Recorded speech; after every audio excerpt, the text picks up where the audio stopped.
entire money-structured and materialistic-oriented society is a false society. Our society will go down in history as the lowest development in man. We have the brains, the know-how, the technology, and the feasibility to build an entirely new civilization.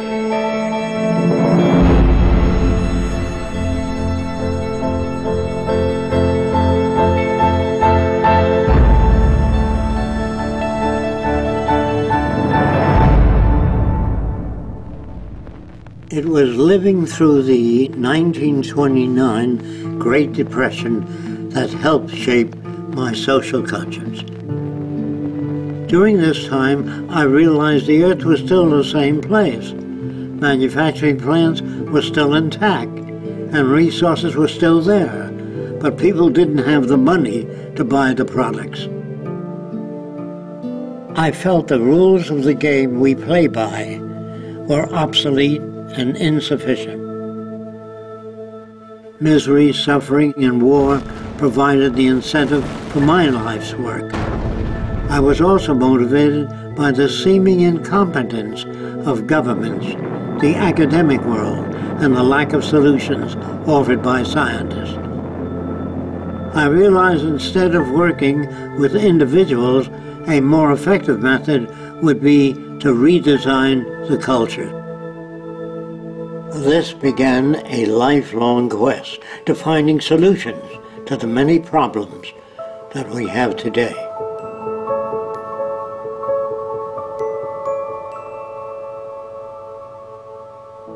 This presentation is a feasible plan for social change that works toward a peaceful and sustainable global civilization where human beings, technology, and nature coexist. It outlines an alternative to strive for, where human rights are not only paper proclamations, but a way of life.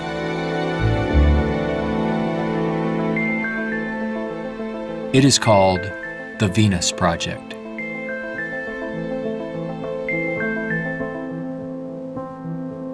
Its founder, Jacque Fresco, calls for a straightforward redesign of the culture in which war, poverty, hunger, debt, and unnecessary human suffering are viewed not only as avoidable, but totally unacceptable.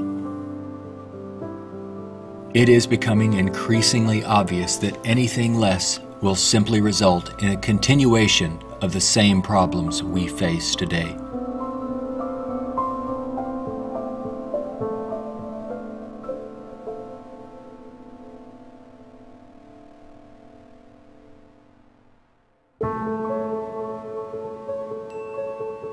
The Venus Project's Research Center, constructed by Fresco and Roxanne Meadows, is located in Venus, Florida. It addresses many of the root causes of our difficulties. But what are the real origins of our problems?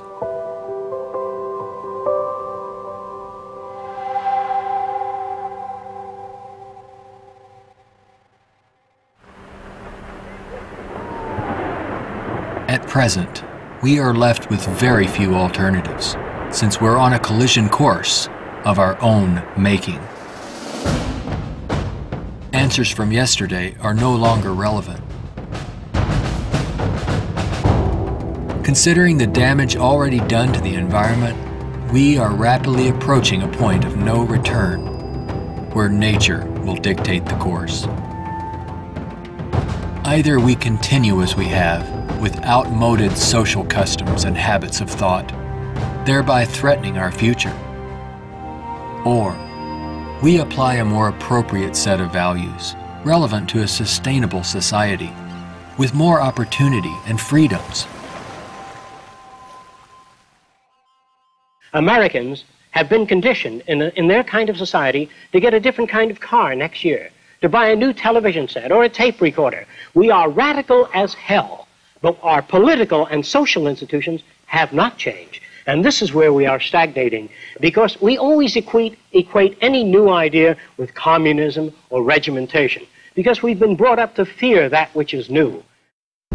None of the world's economic systems, socialism, communism, fascism, or the free enterprise system have eliminated the problems of elitism, nationalism, racism, and most of all, scarcity. These are all based primarily on economic disparity.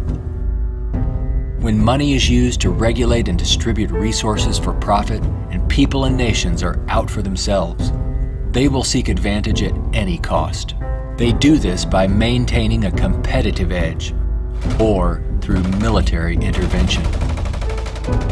War represents the supreme failure of nations to resolve their differences.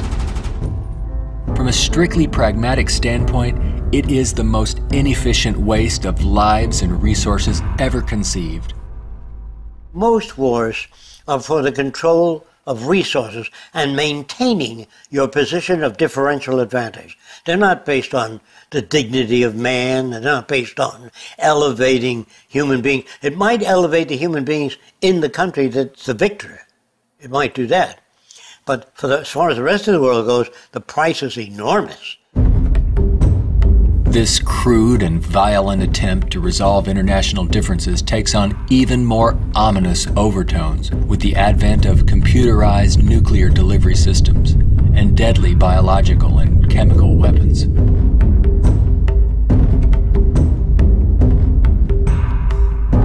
Yet it is a windfall money-making opportunity for those who profit by the military-industrial complex.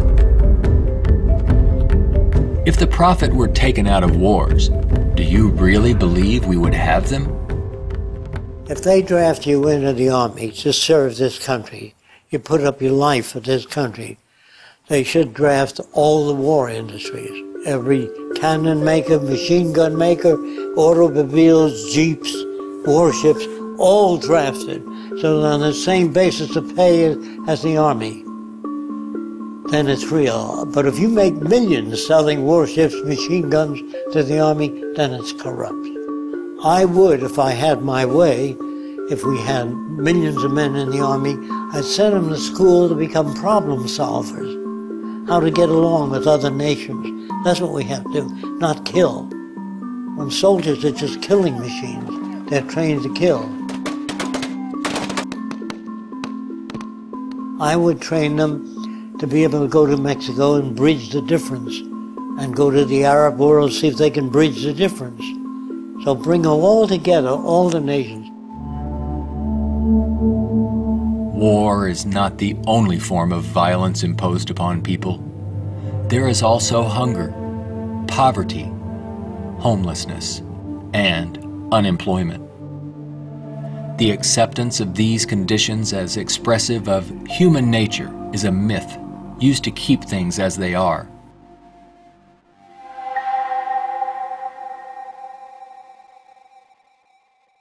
Genetics has nothing to do with greed, business, race prejudice.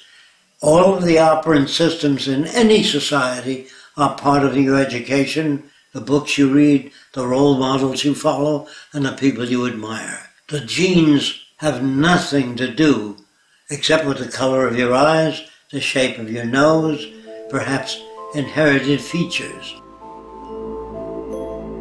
The genes do not control values.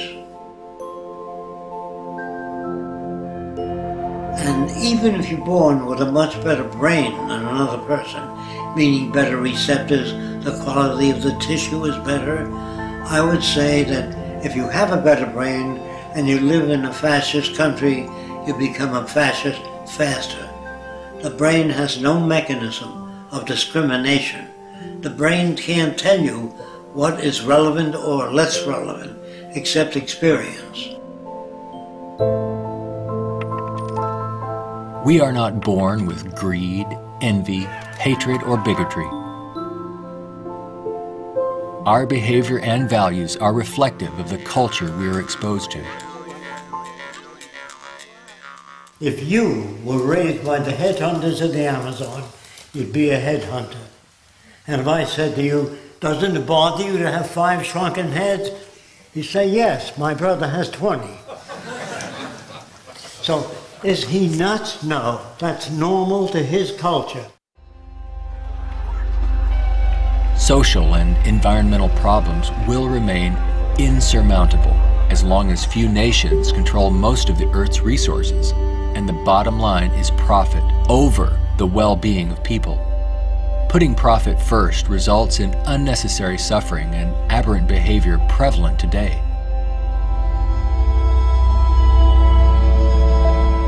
Many people feel that we need the rule of law to eliminate our problems.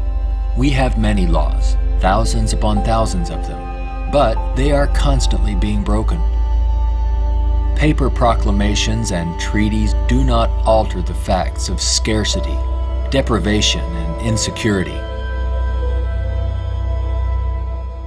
You can predict the shape of the future and the values if you know the trends of events in the ocean pollution, the scarcity of arable land. If you watch that degrading system grow, I can predict the riots and killing and assassination. In other words, human behavior is really generated by the surrounding environment.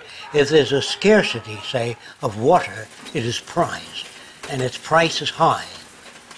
Let's discuss scarcity as a system.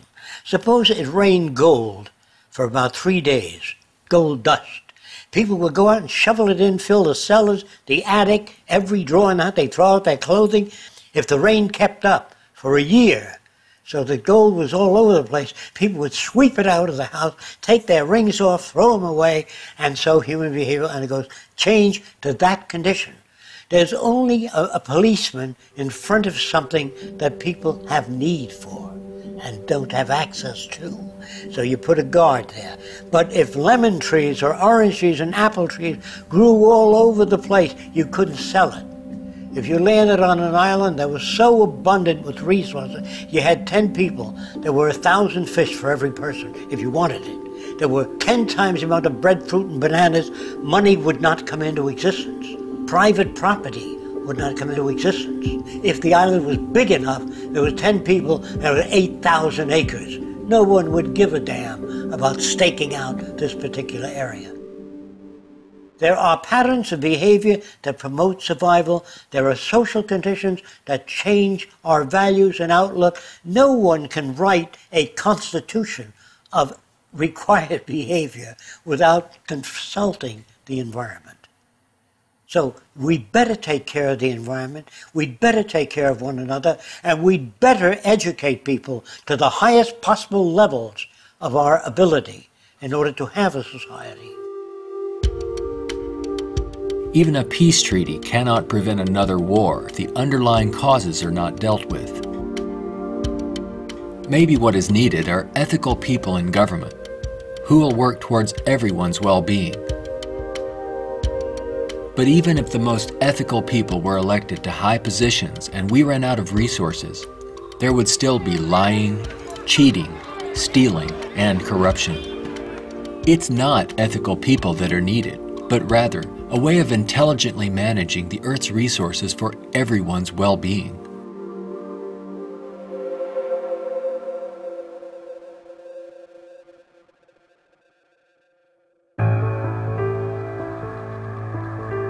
Let's examine our social arrangements further. To maintain our economy, products must continuously be sold. To assure this, they are deliberately designed to wear out and break down. Maybe you've noticed this usually happens right after the warranty expires. This corrupt practice is referred to as planned obsolescence, which is the conscious withdrawal of efficiency. Innovators go through the finest schools and then are required to design things that wear out and break down right on schedule. This results in a tremendous waste of resources and energy. We are plundering the planet for profits. If you think about it, it isn't a job people want, but access to what their paycheck will bring. Money does not represent anything real, and there's no gold, silver, or resource to back it up. You can't eat money or build a house of it. It's not even related to our real capacity to produce goods and services on this planet. The monetary system has been handed down from centuries ago, and we continue to use it without questions.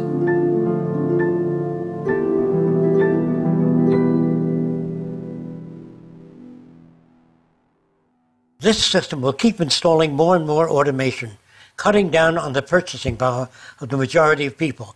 There will come a time, it's called the Gaussian curve, where employment is that, production is this, and purchasing power is that.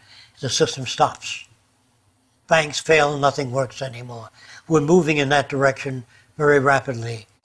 We have finally gotten to a place in 2011 where it's becoming obvious that the machine has beaten the man. We're incredibly productive with far fewer people. We are more productive. We are more productive as an economy than ever before. An iPad app can do more less than workers. 4 people. Just that there are fewer jobs. The jobs that do exist now can have lower wages because, for obvious reasons, a lot of people looking for a small number of jobs. The wages go down. That has huge impacts on the middle class and ripples out from there. We're moving towards social collapse. I think this is going to happen all over the world, not just here. And it doesn't require the overthrow of the government. It just requires that you let it alone. It'll overthrow itself. If you control the media, you can calm people down. But if the majority keeps getting laid off, they don't have purchasing power, the system collapses. It doesn't work anymore. They invade. It's already happening. This country is already insoluble. They're going to have difficulty with national security, paying pension people. They've spent far beyond what they already have. Now, all they can do now is create debt, borrow more and more money from banks. We also want to show you a rather grim sign of our times. It's not far from here in Midtown Manhattan. The national debt has grown too large for the national debt clock. It went up back in 1989 when the nation's debt was less than $3 trillion. The debt has been piling up so fast lately they had to drop the dollar sign to make room for an extra digit as the number turned over to more than $10 trillion now and counting every second. A whole new clock with 2 extra spaces will go up next year. The federal government is not allowed to print money. It's not allowed to lend money or get in the banking business. That is a privilege for bankers only. So what the government has to do if they want to build an air force, say, of 2,000 planes a month, they have to borrow money from a private lending institution, sign the dotted line, and if the war is lost or failed, the burden falls on the public to pay off that debt.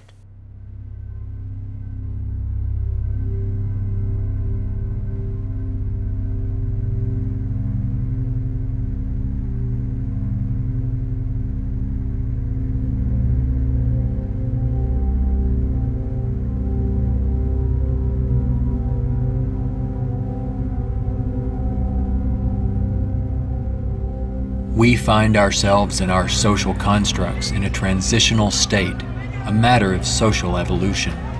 If we want to make it through these turbulent times, we must be able to adapt to change. All things change, including our social systems. Albert Einstein stated, "We cannot solve problems by using the same kind of thinking we used when we created them."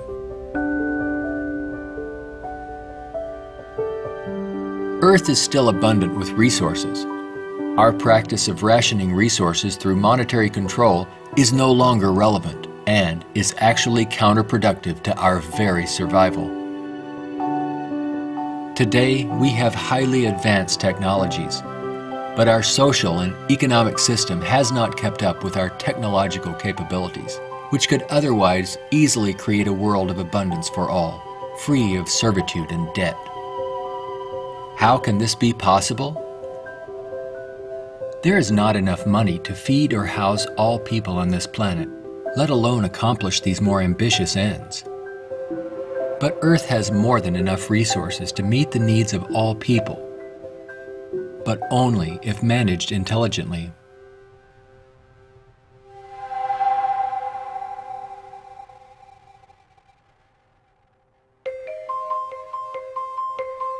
Jacque Fresco envisions a solution that he calls a resource-based economy. It is a socio-economic system in which all goods and services are available to everyone, without the use of money, barter, credit, debt, or servitude of any kind. It is unlike any social system that has gone before. Fresco arrived at this direction through 75 years of study and experimental research.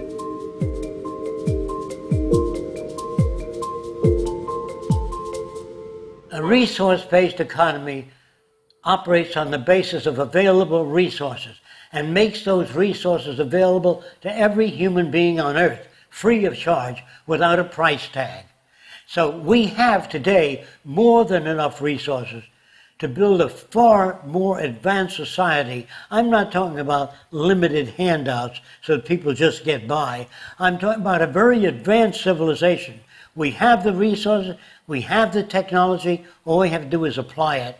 One of the main aspects of the Venus Project is to eliminate scarcity. This is where the technology comes into play. Because if we set up a resource-based economy and some things are scarce, it won't work. If you set up a resource-based economy in a society that has no resources, it won't work. So today with our technology, we can make things available. We can eliminate scarcity. We can create an abundance. As long as we can create that abundance, that will eliminate greed and selfishness and a lot of crime and a lot of aberrant behavior. A social system can be designed so that all can live fully and constructively if the powers of science and technology are directed toward human and environmental concern and overcoming the artificial scarcities of our debt-based monetary systems. All people, regardless of political philosophy, social customs, or religious differences, ultimately depend upon the same resources: clean air and water, arable land, medical care, and a relevant education. I think if you pledge allegiance to the earth and everyone on it, that'd be the way to go for the future. The human species is a single family, and the world is home to everyone. Neither nations nor people can coexist separately any longer. No more separate nations. So anyone can go anywhere. Before the states joined together, they used to stake out their territory. They used to fight. They had militias. They would fight. This is our territory. Oh no, you're intruding. When all the states joined together, the government worked out the lines of the states and they agreed, and that was the end of territorial disputes. If you want the end of war, you must declare the earth common heritage.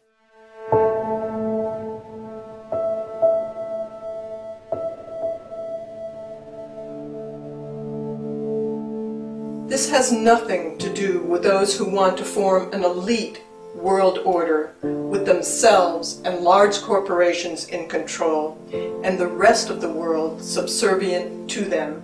On the contrary, a global resource-based economy enables all people to reach their highest potential, where they can thrive and grow in a society that works in their behalf, a society that protects and preserves the environment as well, one that understands that we are part of nature, not separate from it.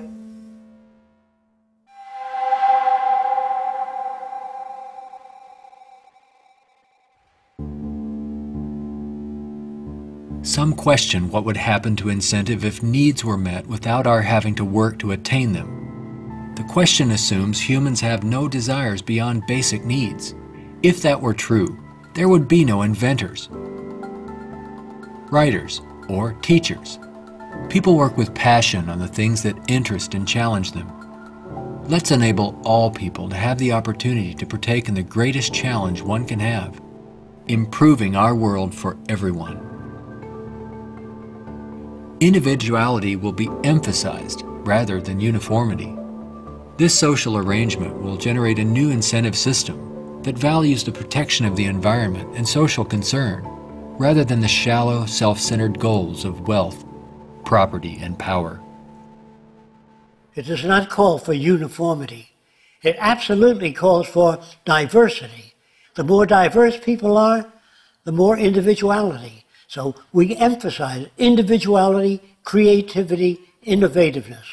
This is the essentials of the design. It is not a group of scientists telling people what to do, how to live, where to go, what to follow. Motivation and incentive exist when people have meaningful tasks. True growth and development occur when people are involved in creative, challenging, and constructive endeavors. However, motivation and incentive die in the daily grind of boring and repetitive jobs required to earn a paycheck. If you hand out things to people, if you fed them and clothed them and housed them free, they're not going to work in the morning because they don't need it. They got their housing, clothing, motion pictures, and entertainment. Well, why go to work? Work is painful, it's monotonous, it's boring. In the future, if people have access to all their needs, but they don't have any challenges, this is where it goes to pot. So people constantly are challenged by new things. In our schools, we challenge them with many things that are unsolved and many unresolved problems. If you're well-fed and well-clothed, that doesn't stop your brain from working.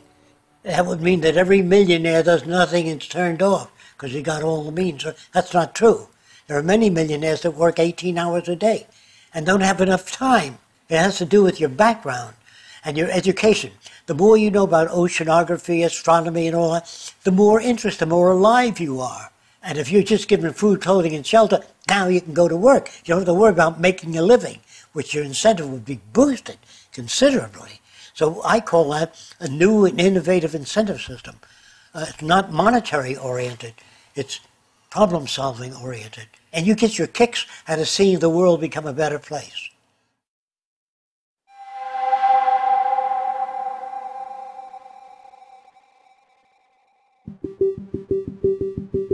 How can we use our technology wisely so that there is more than enough for everyone? To achieve this, it's mandatory that the planning for it be based on the carrying capacity of the planet's resources. Our entire infrastructure must be redesigned and operated as coherent, integrated total systems. This means we must consider our entire global community as one unit that includes everyone, and plan accordingly. Only in this way can we use our technology to overcome resource shortages, provide universal abundance, and protect the environment. Therefore, a global survey is first needed to assess exactly what we have. This would inventory our physical resources, personnel, production centers, and the needs of people. This enables us to determine the amount of goods and services needed. For instance, where is the arable land to grow crops? How many people are in various locations? And what is the state of their health? This would determine where hospitals are built and how many. If you try to do that today, ask for a global resource survey of all nations, they'd wonder, what are you trying to do that for? To find if we got enough resource to fight you in armaments and other things? They would be skeptical, hesitant to give that information. So I would say it wouldn't work in today's culture. But after the ideas are put forth and the reason for it and the advantages gained by all the nations, it would have to be specific advantages that they can understand in their terms. And if they agree, then the survey would be conducted. It's not my opinion or the opinion of anyone else would be used. It's the size of the population, the availability of resources, the carrying capacity of the earth that determines what is done and how fast things move. See, today it's done on a totally different basis. But in the future, it'll all be based on a form of dynamic equilibrium. That means operating everything at the highest potential without environmental neglect. The key to achieving abundance and a high standard of living for all is to automate as much as possible in the shortest period of time. But during the transition, we have to bring together the technological capabilities of people working with computers and working with technology and building and designing methods of delivering these resources and the necessary industrial plants to process the resources. Our problems and their solutions are technical, not political. Most problems can be solved when technology and the methods of science are used to serve all people, not just a select few. But what is it that you want? You have to ask yourself, I want to live in a world where I don't have to fear that my children will go into another war, where there'll be deprivation or problems or disease. Do you know how to build that kind of world? No, I don't.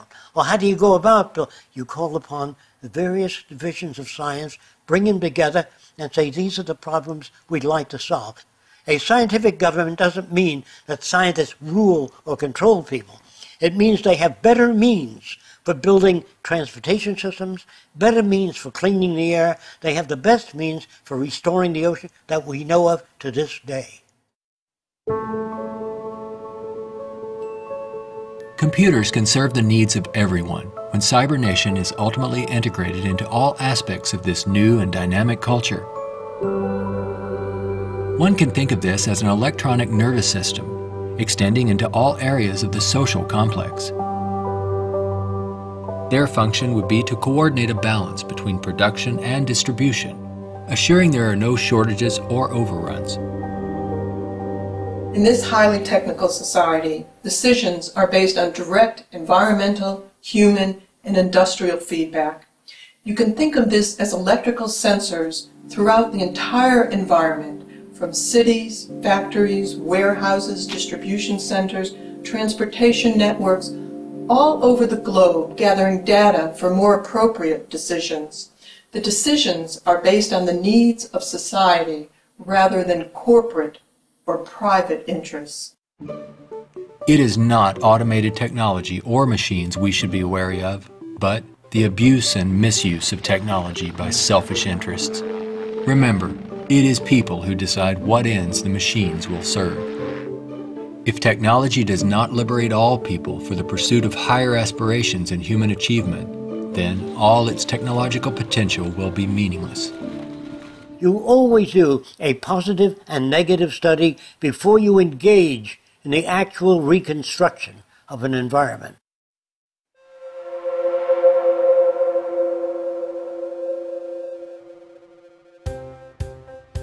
It's all just talk unless there is a technical plan to organize and use resources to accomplish abundance. What follows are some of the many approaches the Venus Project provides for the entire social spectrum.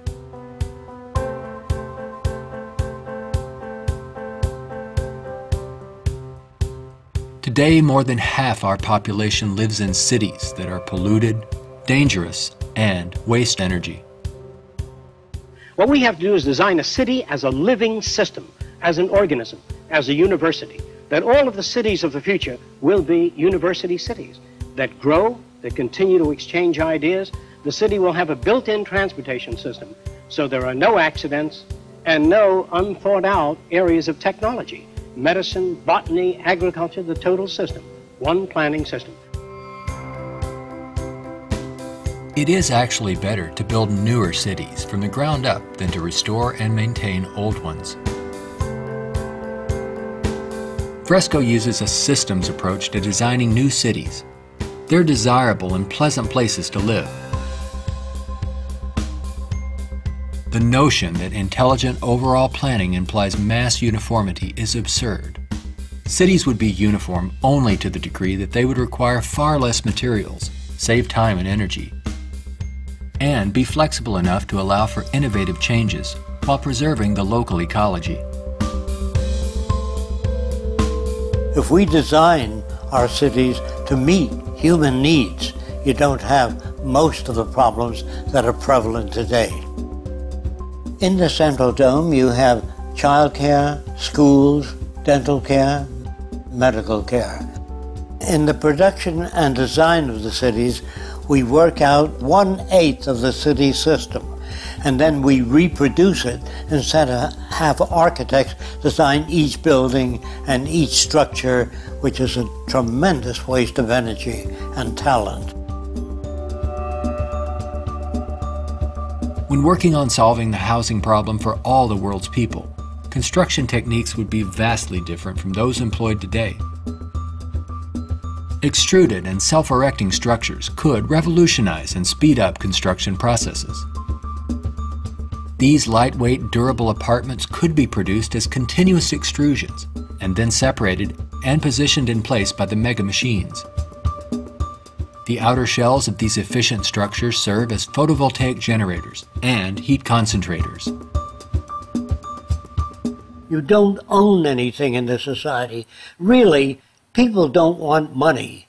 They want access to things when they want it.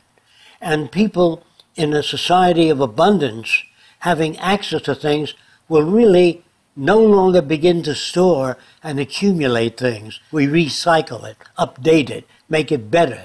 Take the same materials of an old car, weighs just as much as a new car, so there are no old cars. Old cars mean danger. If you drive a very expensive car and somebody else drives a beat-up old car, if their brakes fail, you may die. We don't want any old cars on the highway. We don't want anything that breaks down. We don't want anything that takes looking after. In a resource-based economy, people may access whatever products they need without the burden of having to purchase, maintain, or insure their possessions. In this way, there is much more to go around for everyone, and products are always available when needed. Anything people may need is available in these outside access domes. Sculpturing materials, musical instruments, somewhat like the public library. They can go down and access a camera or a bicycle or a wristwatch. Anything that they need is available without a price tag. That would mean we must achieve a level of production that's so high that scarcity no longer exists. That will prevent almost all crime. So there's no way of segmenting or making this system just or equitable. We have to make a system that assures human rights. You know, when everybody has free access to goods and services, you don't have to fight for women's rights or black rights. It's an automatic in a society that's set up that way. You don't have to make laws, don't steal. It would bypass that behavior. Surrounding the central dome, you have the research centers. Centers that do work that's relevant to the sustainability of the entire community. As we move away from the research centers, we come to the recreational area, which has tennis courts and all of the games that people require.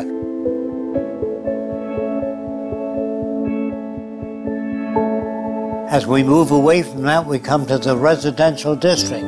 There are streams, waterfalls, lakes throughout the area.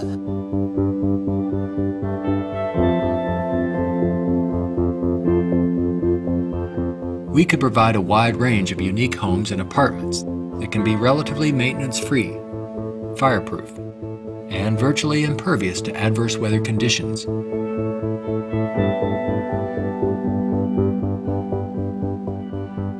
As we move to the next sector, we come to apartments.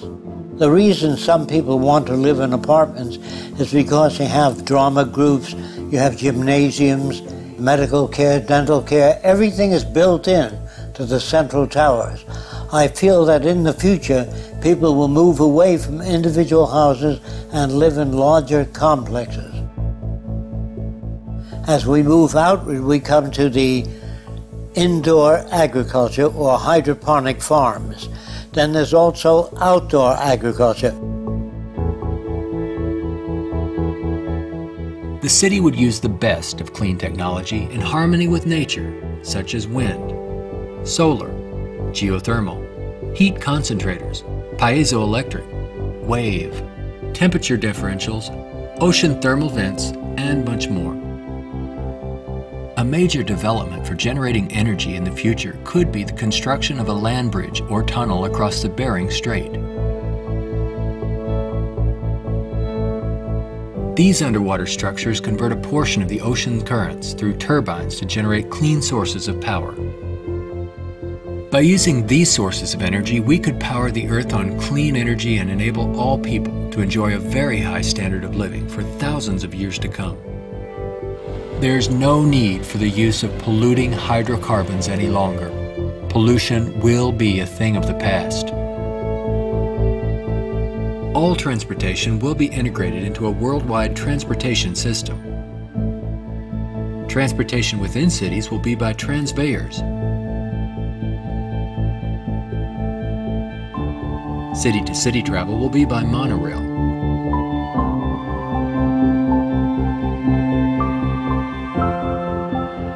Maglev trains are utilized for long-distance travel. To enhance efficiency, this high-speed maglev train is equipped with removable sections, which can be disengaged while the train is in motion. Aircraft will display a wide range of configurations. These VTOL aircraft, or vertical takeoff and landing, are used to transport passengers and freight. The priority is safety rather than saving money or dealing with the lowest bidder. This modular freighter consists of detachable sections that can be rapidly loaded or unloaded.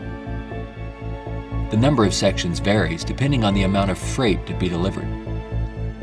When all the sections are connected, they can be propelled as a single unit. Ships can be floating manufacturing plants that produce products while en route to their destinations. They can also serve as education centers, where children and adults travel worldwide, obtaining innovative education, not through vicarious study, but through experiencing and interacting with the real-world environment. A national transportation system would include a network of waterways, canals, and irrigation systems. They could serve to minimize the threat of floods and droughts while allowing for the migration of fish, provide natural fire breaks, emergency water sources, fish farms, and recreation areas. When we unleash science and technology directly into the social system without the restrictions of the marketplace, finances, or patents, we could achieve a very high standard of living within a very short period of time. This society would continuously improve, changing rapidly through new technologies, inventions, and ideas. It would be an emergent society rather than an established one like we have today. Imagine living in an extraordinary oceanic city, helping to restore the ocean environment while eliminating land-based population pressures.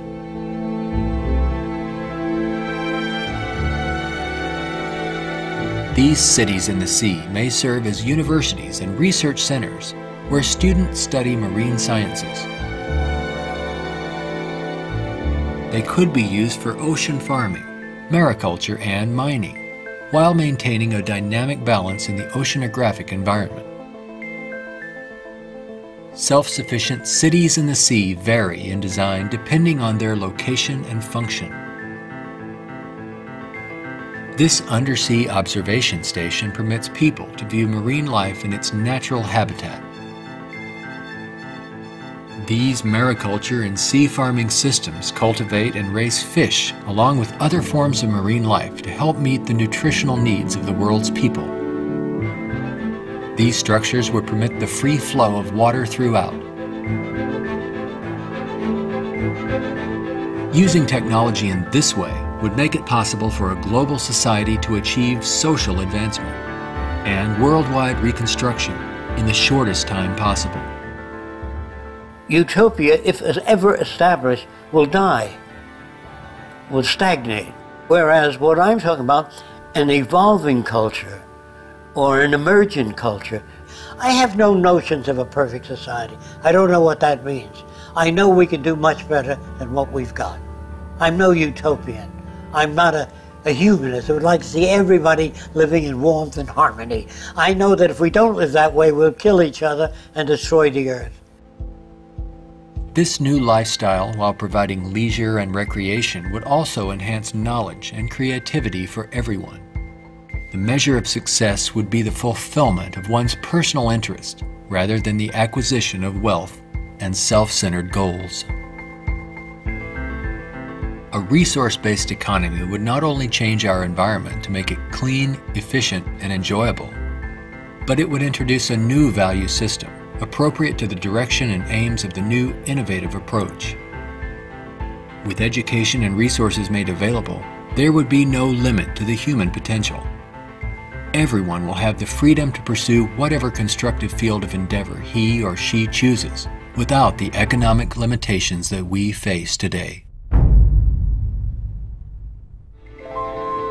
We are now at a time when decisions must be made if we wish to evolve from our present culture of scarcity, waste, and environmental destruction to a sustainable society of ecological concern and abundance. A nation without a vision of what the future can be is bound to repeat past errors over and over again. If we say dishonestly that man is the highest form of evolution which you get in school, man destroys the oceans, the fish, the atmosphere, one another, and man flies over a city, presses a button, and burns everybody in the city with nuclear weapons. Is he the highest creation of nature? Not yet, in my opinion. We've got a long way to go. We could either develop paradise on earth or oblivion, wipe ourselves out. Only the future will tell. It's what you do to make the future. We can create a world where war and want are distant memories, when all of science and technology are used within a global resource-based economy for the protection of the environment and the well-being of all. Only then will we understand what it means to be truly civilized.